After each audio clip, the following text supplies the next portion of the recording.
ఇప్పుడు తెలుగు స్టేట్స్ అంతా ఒకటే ఫీవర్. సలార్, సలార్, సలార్. ఎక్కడ చూసినా సలార్. మరి ఆ సినిమా పెట్టేటువంటి రికార్డ్ ఏ విధంగా ఉంటుందో తెలీదు గానీ, రోజు రోజుకి హైప్‌ని, ఎక్సైట్‌మెంట్‌ని పెంచుకుంటా డిసెంబర్ 22న మన ముందుకు రావడానికి రెడీ అయిపోయింది. అయితే రాజమౌళి గారు మొట్టమొదటి టికెట్‌ని కొన్నారు. 10,116 అందరికీ తెలిసినటువంటి విషయమే. సో, వెనకాల పిక్చర్ కూడా సోషల్ మీడియాలో అయితే బాగా వైరల్ అయింది.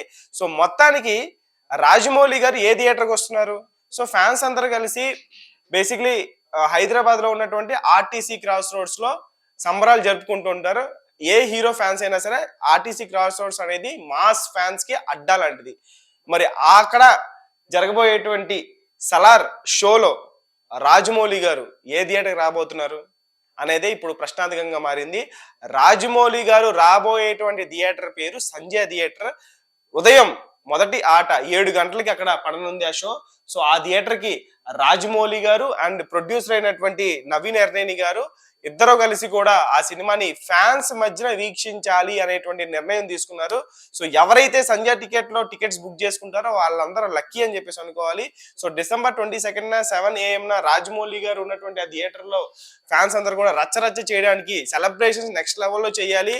మన ఫ్యాన్స్ ఊప్ అంటే ఏంటి, మన ఫ్యాన్స్ సెలబ్రేషన్ చేస్తే ఎలా ఉంటుంది, డార్లింగ్ ఫ్యాన్స్ అంటే ఏంటి అనేది చూపించాలి రాజమౌళి గారికి అని చెప్పేసి RTC cross roads Hyderabad Prabhas fans అందరూ కూడా సిద్ధమైపోయారు.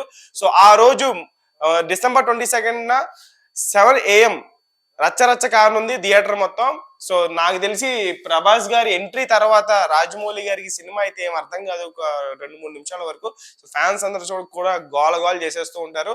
మరి 40 మినిట్స్ తర్వాత ప్రభాస్ గారు ఎంట్రీ అవుతారని చెప్పి సోషల్ మీడియా కథనాలు వినిపిస్తున్నాయి కానీ సో దీనికి సంబంధించినటువంటి అఫీషియల్ అనౌన్స్మెంట్ అయితే ప్రశాంత్ నీల్ గారు ఏం చెప్పలేదు. మరి చూడాలి ఇప్పుడు వచ్చేటువంటి ఇంటర్వ్యూస్ లో మరి 40 మినిట్స్ తర్వాత ప్రభాస్ గారు వస్తే ఎలా ఉంటుంది, అసలు వస్తారా రారా అని చెప్పేసి ఆయనే చెప్పాలి. సో మొత్తానికి అయితే రాజమౌళి గారు చాలా సంవత్సరాల తర్వాత ఒక అంటే ప్రభాస్ గారికి రాజమౌళి గారికి ఉన్నటువంటి బాండింగ్ అంటే మనందరికీ తెలుసు. సో అటువంటి రాజమౌళి గారు ఫ్యాన్స్ నడుమున కూర్చొని సలార్ మొదటి ఆట చూస్తే ఎలా ఉంటుందో ఆ రోజే చూసేద్దాం.